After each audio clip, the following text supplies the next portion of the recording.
Boker Tov, good morning. So just a reminder where we're at. We're studying Pirkei Avot, literally chapters of the fathers. Pirkei Avot is a masechet, a section, one of the 63 sections of the Mishnah. Mishnah was the code of Jewish law that was put together in the land of Israel sometime around the year 200. And it was an attempt to deal with the destruction of the temple in the year 70. Everything about Judaism had been thrown out the window, and the rabbis in the next decades were trying to recreate Judaism. Most of the Mishnah deals with either civil law or ritual law, but there's one section of the 63 that deals with ethical laws, and it's called Pirkei Avot, literally the chapters of the fathers, meaning of the sages, of the rabbis. So we are at the end of chapter 2. There are traditionally 5 chapters in Pirkei Avot. A 6th was added later, and we're in the end of chapter 2. And now we come to one of the more famous teachings that come out of rabbinic literature. Probably, even if you haven't studied Mishnah or Gemara or Talmud, you probably have read this one time or another. So I'm on the, if you're in the Siddur, it's page 242. It's chapter 2 in Pirkei Avot, Mishnah number 20. And we read as follows. Rabbi Tarfon Omer, Rabbi Tarfon says, by the way, before we get to what he said, a word about his name. Tarfon, not a common Jewish name at all. And in a sense, it's really a Jewish reworking of a Greek name, Tryphon. And what does it tell us? That one of the most important and central rabbis in the 1st, 2nd century in Israel had basically a Greek name. Tells us the extent to which there was assimilation going on at that time. So what does Rabbi Tarfon teach us? He says, Hayom katzar, the day is short, v'hamalacha merubah, and the task, the work, is great. V'hapoalim atzelim, and the workers are lazy. V'hasachar harbe, the reward is great. The Baal habayit dochek, and the owner, the master, the Baal habayis, is dochek. He's pressing. He is urging us. He is insistent. And of course, the owner, the boss, the employer is really a metaphor for God. And we are the workers. And what we're being told here is that we don't live for a long time. There's a tremendous amount for us to do. Most people aren't serious about taking the life that they've been given seriously and trying to accomplish something. If you do, the reward is great. Now, we could argue, is this reward in this world, or is it ultimately a reward in the world to come? You could come out on either side of that equation. But the notion is that God, the employer, the boss, is urging us on, is insistent. What's fascinating is this notion that too often religious people think, who are we? We have to depend on God. But Rabbi Tarfon is really saying God is depending on us. God is the boss who hired us to do the work, and there's a great reward, but most of the other workers around us are goofing off. They're not taking it seriously. So instead of us depending on God to take care of the world, make it better, God is depending on us. Most people don't care. We need to care. Then Rabbi Tarfon in the next Mishnah follows up with a phrase that's equally as famous, and you've probably read it. Hu haya omer, he used to say, Lo alecha hamlacha ligmor. It's not incumbent upon you. It's not your job to finish the work. Velo ata ben chorin libatel mimena. But you are not free to desist from starting, from doing your best. It's almost like the second Mishnah follows from the first. God's depending on us. The day is short. We need to do the important work. And now we're told chances are in your lifetime, because the day is short, you're not going to finish the work. But just because you can't finish it doesn't mean you shouldn't start. And that very famous idea, you do your best. It's not your job to complete the task, but it is your job to attend to the work that needs to be done.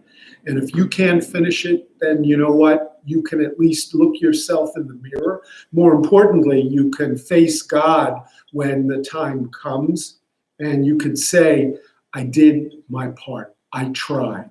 And more than that, we can't be asked. As long as you can say, I tried.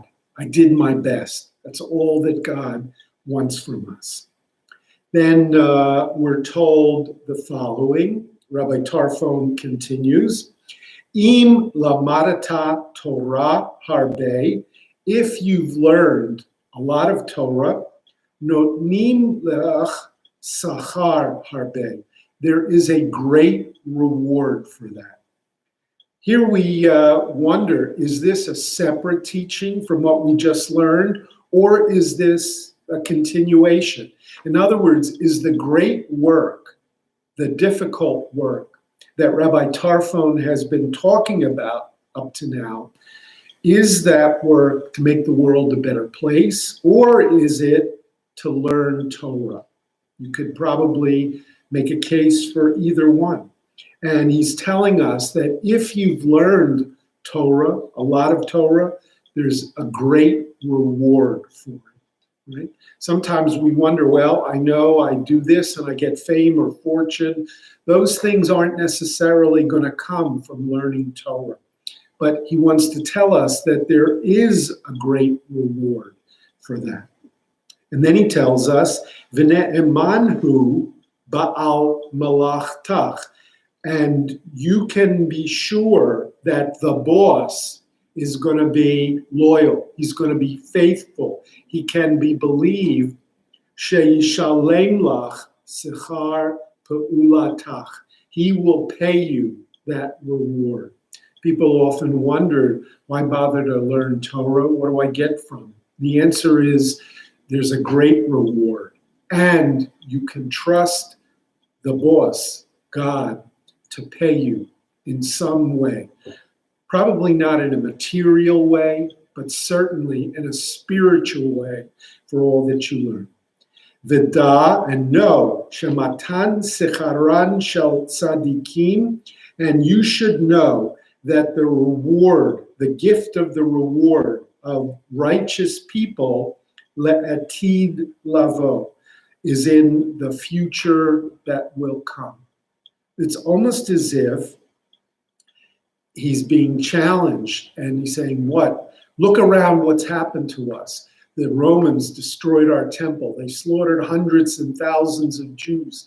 What's the point of being Jewish? What's the point of being faithful? And here he's answering the question, why do bad things happen to good people? And it seems that Rabbi Tarfon's answer is, la'atid lavo, in the world to come, there will be a reward. That's where it will all come to be. So that's the end of Perek Bet, of chapter 2 of Pirkei Avot. So we now come to Perek Gimel, chapter 3. And we read the following, first Mishnah, chapter 3. Akavia ben Mahalalel Omer. So we have a guy, another name that we're not familiar with, Akavia. It sounds very similar to Akiva. Rabbi Mahalalel says, Histakel bishlosha divarim. If you look at three things, Eina taba lidei avira. If you always think about these three things, you will never fall into sin. You want to know how to protect yourself from sinning? Keep these three things in mind. Dame ayin bata, know from where you came. Ula'an ata holech, and where you're going. V'lifnei mi ata atid litain din v'cheshbon, and before who you will in the future have to give an accounting. If you remember those three things, you will never choose to sin. So he's now going to answer the question, those three questions that he just raised, in case you're not really sure. So number one, me'ayin bata, where did you come from? And here is a jarring answer. Mitipa serucha, a putrid, a stinking drop. In other words, what he's saying is from a drop of sperm. That's where you came from.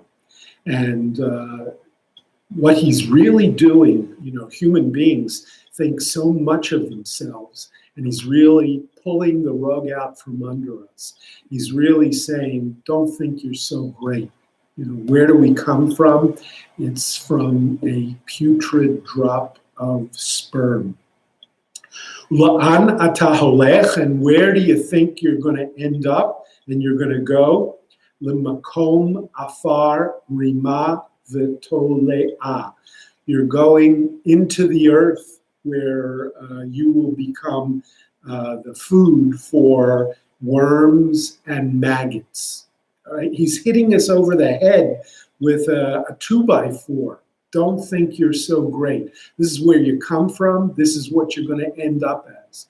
Don't think, human beings, you can get away with things. Don't think that you're going to be glorified. The truth of the matter is, you come from nothing, you're going to end up as less than nothing. And then he tells us, Ula'an ata holech, and where are you going? And then he says, Ulami ata atid litain din v'cheshbon, and before whom will you in the future have to give an accounting of yourself? Lifnei melech malchei hamlachim, before the king of all kings, Hakadosh Baruch Hu, the Holy One, blessed is He. So don't think about yourself. You're not so much. What you should think about is one day you're going to have to justify yourself before God. That's what you need to keep in mind. And if you do, you realize you're not so great and that you're going to have to give an accounting of yourself before God, then ultimately that's going to keep you from doing things that are stupid and that are going to get you into trouble. By the way, there's a wonderful story about this guy, Akavia. He sort of is, we think of what he's telling us, and he has a fascinating history behind himself. We're told that there were 4 matters that he argued with the rabbis about. The majority said the answer is A. And Akavia said, I don't agree. When I learned from my rabbis who taught me B. And the answer is B. And the other rabbis who were in the majority said, okay, but you're outvoted. And he said, sorry, I'm sticking with B. This is what my people taught me. This is what I learned. And yes, I recognize that I'm outvoted, but I got to go with the tradition that I was given. Rabbis were very upset with him and said, look, you need to come. We need to have unanimity here. You need to come to our side. And you know what? We're going to sweeten the deal. If you change your vote, and if you come up along with us, then ultimately we will appoint you to a very high position in leadership. And he said, ultimately, I'm going to have to stand before God, just like he taught throughout his life. I'm going to have to give an accounting, and I'm going to have to tell God that I dumped what I was taught. I dumped all the things that my teachers tried to convey to me so that I could have this important, glorious position for a small period of my life. I can't do it. I'd rather have people laugh at me for taking a minority position than to come across, and have to one day justify myself before God. Rabbis were so upset, they basically excommunicated him. What does that mean? People wouldn't have anything to do with him, wouldn't pray with him, wouldn't show him any respect, no social interactions at all. It was the most difficult thing in a Jewish community for somebody to be ostracized in that way. And ultimately, he refused to give in. We're told that on his deathbed, his son came to him, and he called in his son, and he said, listen, what I want you to do, despite everything you heard from me and everything I might have taught you, I want you to agree with position A of the majority of the rabbis. And the son of Akavia said, Dad, that would be disloyal to you. I'm going to stick with what I learned from you. I'm going to stick with what you are holding out for. And he said, no, I don't want you to do that. That would be wrong. He said, I learned it not just from my teacher, but from all of my teachers. I heard what I heard. My position came from the majority of people that I learned with. You only heard it from me. And when it comes to loyalty to a parent, which is a very important quality, versus loyalty to the Jewish community and to the majority, to the rabbis, then ultimately you need to do what they are saying. Right? You go with the majority, not with what you heard just from your father. And loyalty to parent doesn't trump the idea of following the majority. So a very interesting lesson from the life of Akavia. We now move on, and we have Mishnah number 2. And here we see Rabbi Hananya Sagan HaKohanim. Rabbi Hananya was the deputy high priest. So if we're thinking, where in the timeline does this come? The fact that he was serving as deputy high priest means there still was a temple. Therefore, this is before the year 70. Even though Pirkei Avot is probably edited, put together, anthologized sometime around the year 200, that Rabbi Hananya, as a priest in the temple, was there before the year 70. So Omer, he used to say the following: Havei mitpalel bishloma shel malchut, that you should pray for the peace of the government. She'il malei mora'ah, were it not for fear of that government, ish et re'ehu, a man, his neighbor, chayim bla'o, would swallow each other alive. Now, remember the historical situation.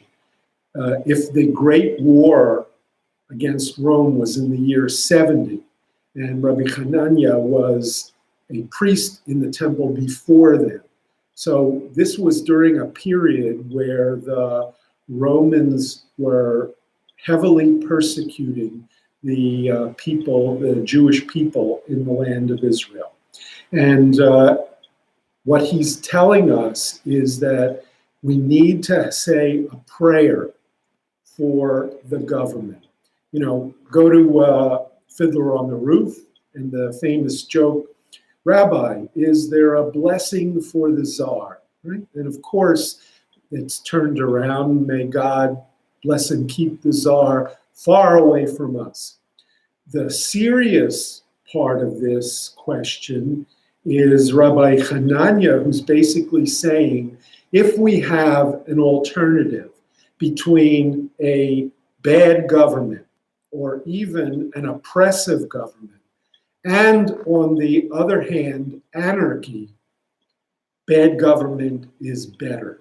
That there's nothing worse than anarchy. At least with a bad government, an oppressive government, at least you have a situation where people out of fear are going to obey certain rules. Not out of their love for fellow man, but they don't want to get arrested. They don't want to be punished.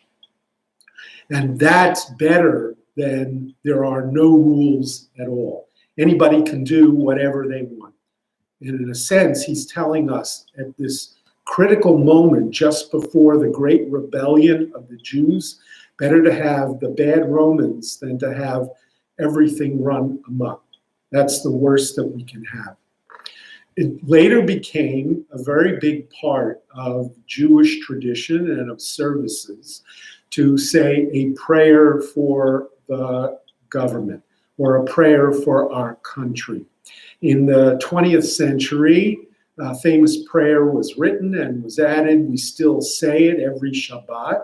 We say a prayer for the country. And whether we like who's president now or we don't, we have a pretty good sense that at least we live in a country that has a constitution and where there are checks and balances and things can change every 4 years. We have the right to vote. I remember back in 1977 having gone to the Soviet Union and went into the main synagogue in Moscow. And on the side of the bima, painted in huge letters next to the ark was the prayer for the government. And it struck me so very much.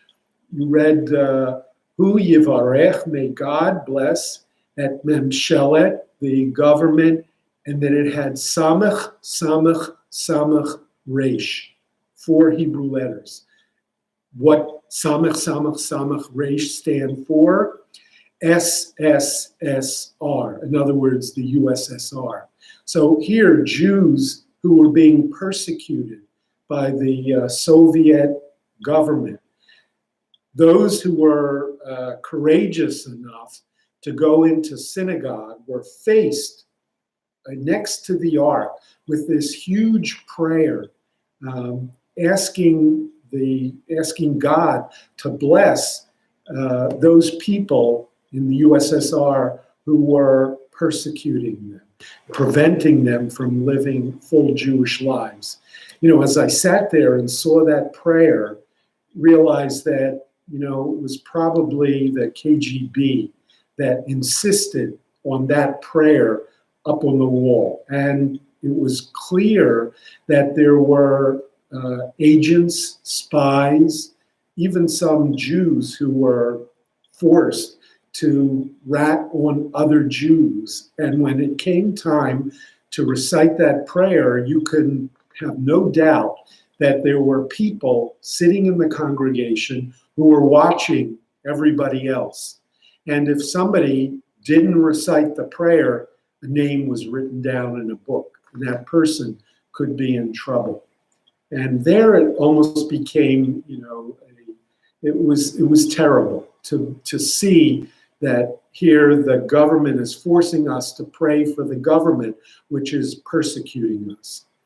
Today we say the prayer, and whether we like who's in power or we don't, we still have a basic belief in the goodness of our system and of our country.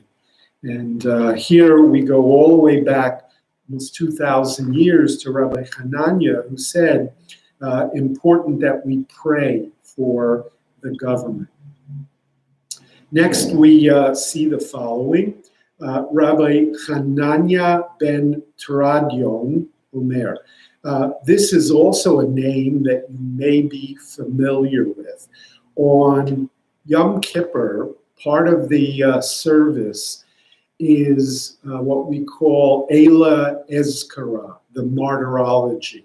And we read about the 10 rabbis who were in the second great rebellion against Rome in the year 132 through 135, sometimes called the Bar Kokhba rebellion. We read about 10 rabbis, Asara Harugei Malchut, 10 martyrs, 10 people who were slaughtered, who were executed by the government. Most famous of them is Rabbi Akiva. And maybe only second to Rabbi Akiva was this teacher, Rabbi Hanania ben Teradion. And you may remember the very moving, dramatic story that he was arrested for continuing to defy the Romans by teaching Torah. And he had a Torah scroll wrapped around him, and the scroll was set on fire. And that the Romans, to be cruel, put wet tufts of wool close to his body, between his body and the Torah scroll, so that it would take even longer for him to die. And he seemed to be looking up as the Torah scroll caught fire and pieces of it were going up. And they said to him, his students, Rabbi, what do you see? What are you looking at? And he said, they have set the Torah on fire, but the letters are taking flight and going back to God. You can imagine when you burn parchment or paper, little pieces go up, right? And he saw that. And to him, it was the letters of, you can destroy the scroll, but you can't destroy what's written on it. The letters are going to go back up to God where they came from. So this is the famous Rabbi Hanania. So he lives sometime around the year 130, and he tells us the following. Shnayim sheyoshvim, two people who sit together, v'ein beinehem divrei Torah, and they have no words, they exchange no words of Torah. Harezeh moshav leitzim. This is a company of scoffers. You might also translate it as, this is an assembly of clowns. How do you know that? Shene'emar b'moshav leitzim lo yashav. So what does he do? He quotes the very first verse in the very first psalm in the book of Psalms. Book of Psalms, 150 religious poems in the Bible, many of them written by King David. Psalm number 1 begins with, happy is the man who has not followed the counsel of the wicked. And Rabbi Hanania likes that verse and what it teaches. And he says, if you hang around with people and there's no Torah, it's as if you're among the councils of the wicked, or you're sitting in an assembly of fools. So what he wanted to teach was that every time Jews meet, they should always, among anything else, they should always be sharing a word of Torah. Now, here's a guy who, because he lived that teaching, he was ultimately arrested by the Romans and he was executed, right? Even at the cost of his life. His point was, you can't take a Jew away from Torah. That's what we are. People who learn Torah, people who teach Torah, people who study the Torah. So he's making the point that two people, every time two are gathered, it's necessary for us to exchange something that you've learned, a teaching, a drash, a midrash, some kind of word of Torah. That's the critical thing. And then he says, aval, but shnayim, two people, sheyoshvim, who do sit, v'yesh beinehem divrei Torah, two people who sit together and they do exchange Torah, one kind or another, Shekhinah Shuruya Beinehem. The divine presence, called the Shekhinah, is there among them. So it's almost as if whenever two Jews are together and they exchange a word of Torah, God is with them. Now, think about this. We've been led to believe from the stories of Moses, God is up there, we're down here. God gives the Torah from up there down here. Okay, Torah is a vertical thing coming down from on high. And when does that happen? When God picks somebody like a Moses to receive the Ten Commandments. Right? So it starts with God, and God gives the Torah as a gift down to us. We say in the blessings of the Torah, Asher Natan Lanu, Torah Emet. We bless God who gave us the Torah. Rabbi Hanania lived in a world, right? The temple has been destroyed. The Romans continue to outlaw the study of Torah, continue to persecute the Jewish people. And many people probably said, where is God? Why isn't God calling on a prophet like Moses? I mean, there were great men like Akiba. Why isn't God calling on them and giving the Torah down to them? Right? We're waiting. God, do something. Give us a sign. And Rabbi Hanania is taking a very different belief. He's saying Torah is not vertical anymore. After God gave the Torah to Moses, that's not the way it works. Torah is horizontal. Right? You don't sit around and wait for God to choose you. Rather, from this Jew to this Jew, by coming together and sharing Torah, we force God to come down to us. God doesn't pick us. We pick God. We bring God down.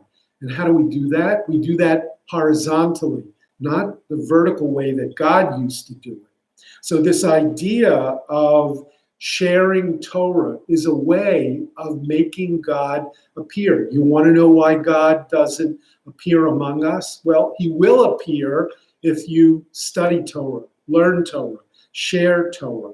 So that was the idea. And where does he get this from? He quotes the prophet Malachi. Remember, there were 12 minor prophets. The last of the so-called minor prophets was Malachi, and he lived around the year 500 BCE. What was going on? The Jews in 586, the temple was destroyed. Jews were exiled to Babylonia. 70 years later, the Persians defeated the Babylonians. Persians allowed the Jews to return to the land of Israel to begin the rebuilding of the temple. They came back with great enthusiasm and excitement, but they couldn't raise enough money. They couldn't get enough people to build. They couldn't get a Jewish community that was strong. People began to give up hope. They got discouraged. That's precisely when the prophet Malachi comes around the year 500, when the temple was half rebuilt, and tries to encourage the people. And this is what the prophet said back in 500 BCE. Az nidberu yirei Adonai ishel reyehu, vayakshev Adonai vayishma, vayikatev sefer. They spoke one with another. Adonai listened and heard, and a book of records was made before God of those who fear Adonai and cherish God's name. Right? And it's the fact, Rabbi Hanania says, it's the fact that the prophet Malachi, remember, Malachi lives 500 BCE, Rabbi Hanania lives 130 CE, talking about over 600 years later. But Rabbi Hanania quotes Malachi, the prophet, and the idea that Az nidberu, those people who fear God and who exchange words of Torah, God listens, he takes note, he opens up his book, and he writes it down in the book. V'yikatev sefer zikaron lifanav. He writes a book of notes. Who knows? Maybe it's from this verse that Jews got the idea that on Rosh Hashanah and Yom Kippur, God takes out a book and he writes down what people do, and ultimately he judges people based on their deeds. So fascinating how Rabbi Hanania goes back 600 years, finds this verse that proves the idea that God does pay attention when two Jews share Torah. And in fact, that's how we bring God into our lives, right? Not waiting for some miraculous event at a burning bush or at a Mount Sinai or at a split Red Sea, but simply taking out a book, two Jews studying together. That's when God appears among them. And then he asks the following question. Ainli ela shnayim, right? Okay, the verse tells me two people, right? Because it says ad nidberu. It's in the plural. Then those who fear God spoke in the plural. So it's got to be a minimum of two people who can cause God to appear. Ainli ela shnayim, so I know two. Minayin sha'afilu echad. What about if there's just one person? Suppose you can't find somebody to study with. Suppose it's just you by yourself. Sheyoshev, who sits ve'osek b'Torah and engages, makes himself busy with the Torah. Hakadosh Baruch Hu kovea lo sachar. How do I know that even one person who comes and who learns Torah by himself, that you can force God, cause God to be there sitting by your side? And the answer is Shene'emar, and he now quotes another verse. This is a verse from Eicha, the book of Lamentations, one of the 5 Megillot in the Bible. And the verse is Yeshev Badad, that a person will sit alone, Vayidom, and he will meditate quietly, Kinatal Alav, and yet he will receive a reward for this. Now, we need to look at the context of this verse from Lamentations. Lamentations was an eyewitness account, probably by maybe the prophet Jeremiah, but somebody who was there at the time of the destruction of the first temple by the Babylonians. And this was trying to understand, why would God allow our temple to be destroyed? And after you look at all the things that happened to the Jewish people, the answer is God will be good to those who trust in him. And if you sit and you are patient, God will ultimately heal you and restore you. And so from the time of the first destruction, Rabbi Hanania gets a message for the time of the second destruction, 600, 700 years later. And the message is basically that even one person sitting alone right? Now it's clear that the Book of Lamentations wasn't trying to say what Rabbi Hanania says it was saying, but he's using this verse, as rabbis often did in the midrashic process, was using a verse to prove his point. And the fact that he came up with the words Yeshev Badad, he sits alone and contemplating God.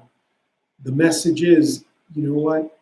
If you can open up a Torah by yourself and learn something Jewish, God will be there with you. God takes note, and God will be a part of your life.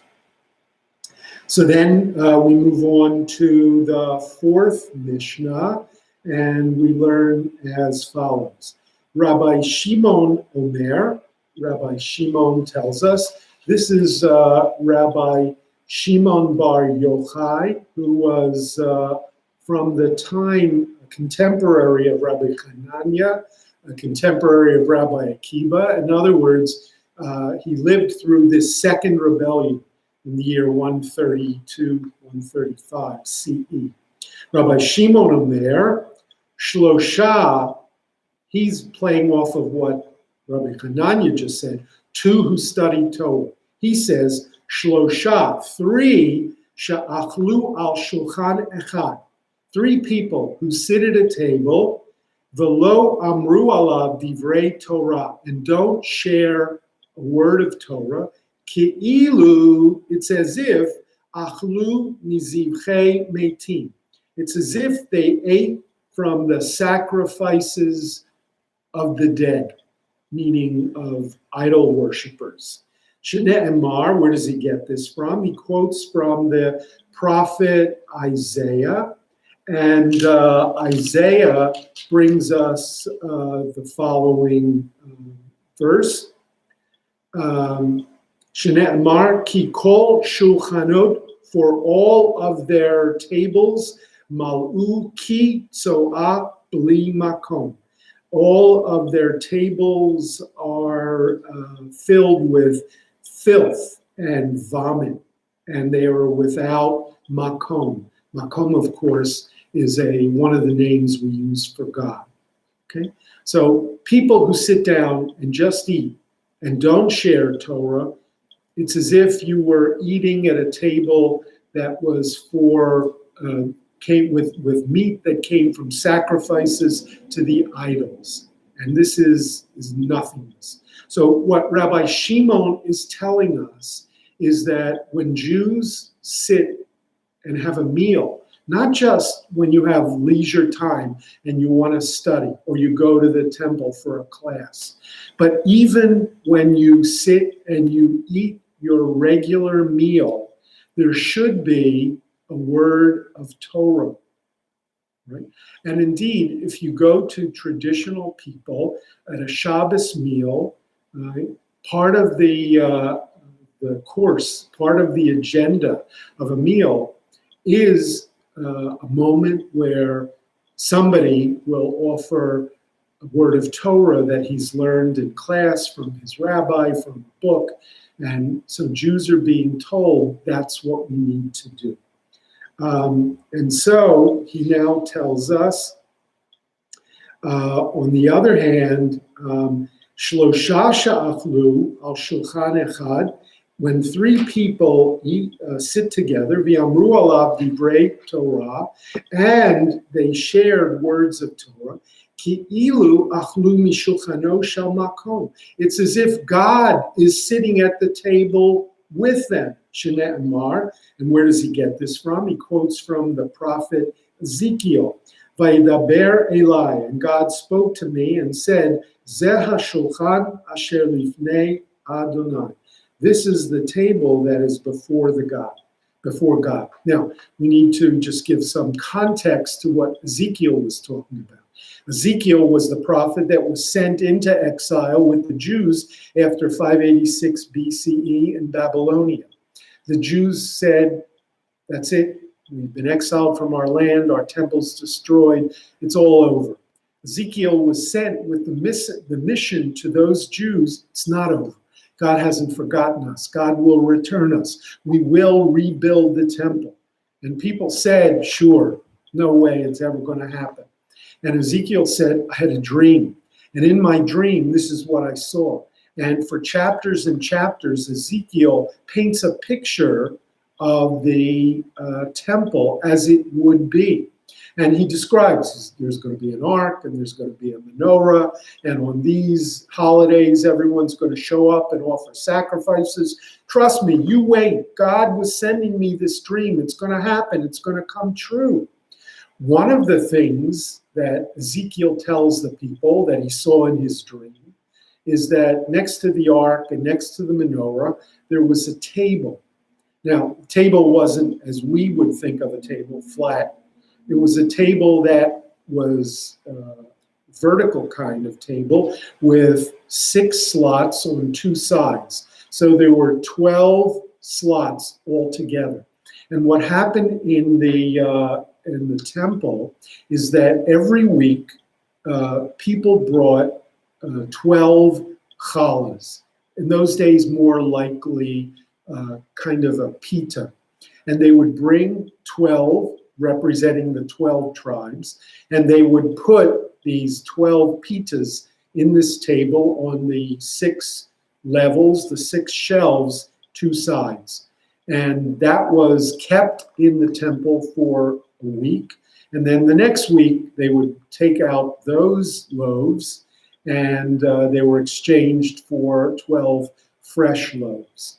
And Ezekiel, in his dream, says, when we go back and when we rebuild the temple, there will also be this table and there will be these 12 loaves of challah. And he says to the people, Zeh hashulchan asher lifnei Adonai. This is what the table for the bread, the pita, is going to look like when we rebuild the temple. It'll be right there in front of God. We're offering God not only sacrifices, but loaves of bread and wine as part of our dedication to God. So what happens? Rabbi Shimon takes the verse once again out of context. When Ezekiel said it, he was referring to in the year 550 maybe BCE. When we go back, we're going to have a table, and just like in the old days, we're going to put the bread there. Rabbi Shimon, 500, 600 years later, says, look at the last word, Zeh hashulchan asher lifnei Adonai. This is the table that's before God.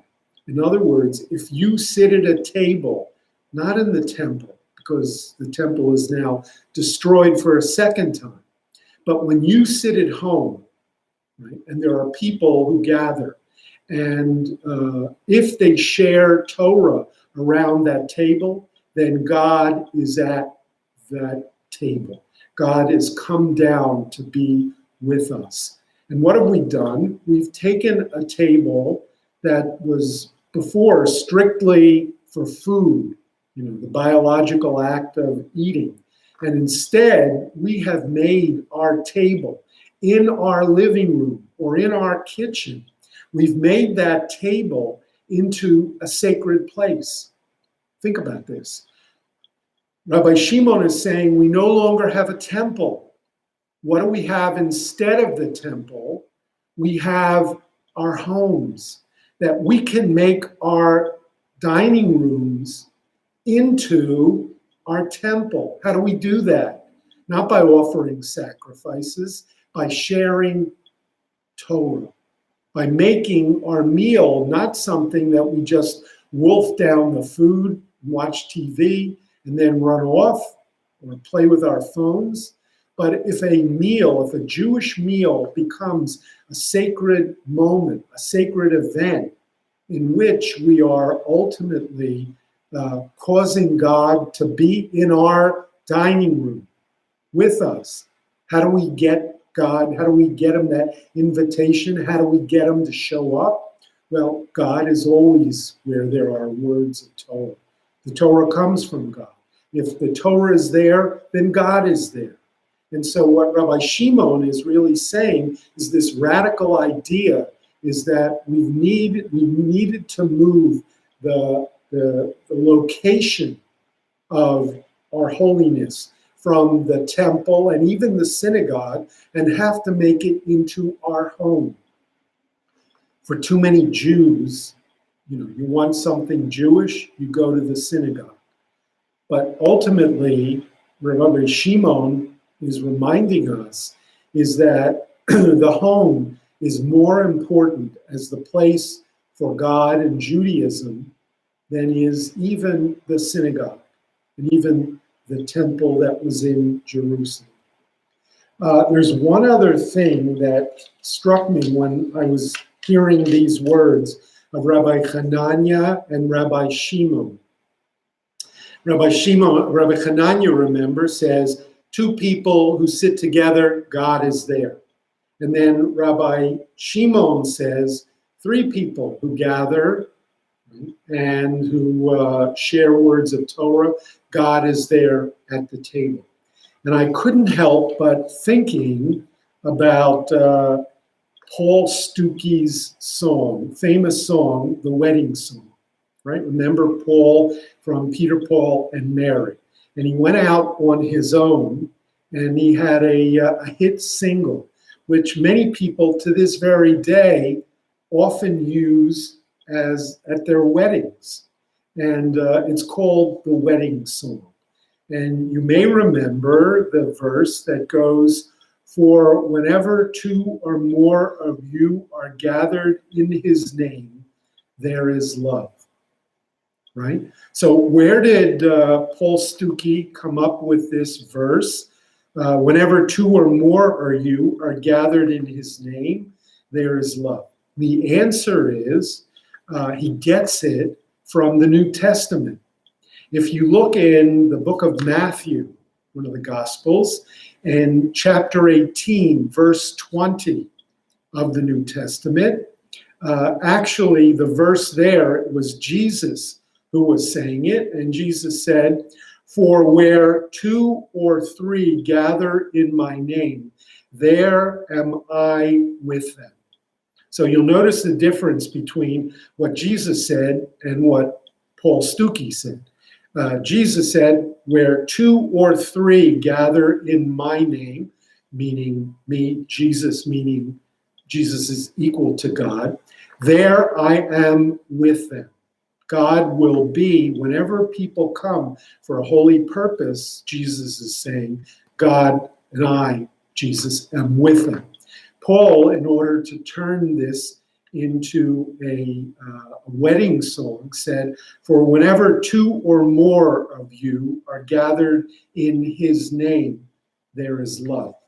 So he goes, once again, just like Rabbi Hanania and Rabbi Shimon took a verse from the Holy Book and took it in a different direction, we call that midrash.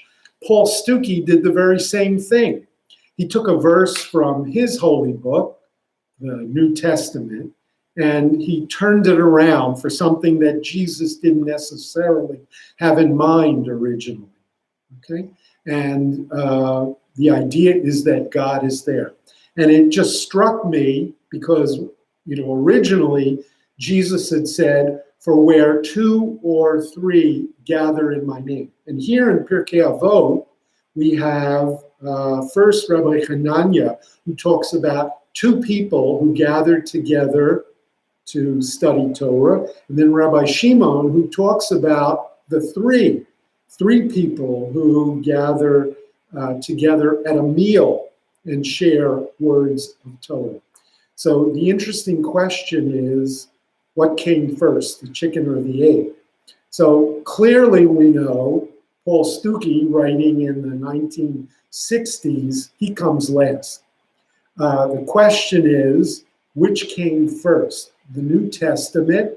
Is it possible that Rabbi Hanania, who talk about the two who are gathered to study Torah, and Rabbi Shimon, who talked about the three who are gathered at a meal, right? They lived sometime around the year 130.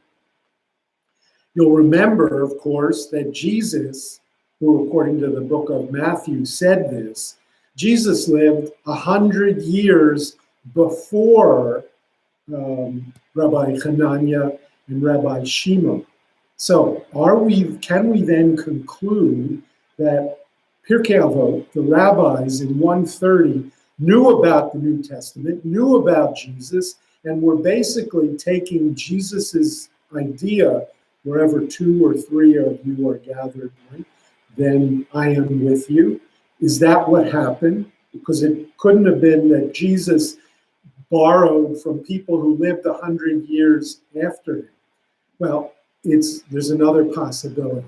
And the other possibility is that it's very likely that this notion of 2 or 3 people, whether it's gathered in Jesus's name or gathered in, at a meal or to study Torah, both Jesus, Rabbi Hanania, and Rabbi Shimon borrowed the idea that was already out there from somebody else.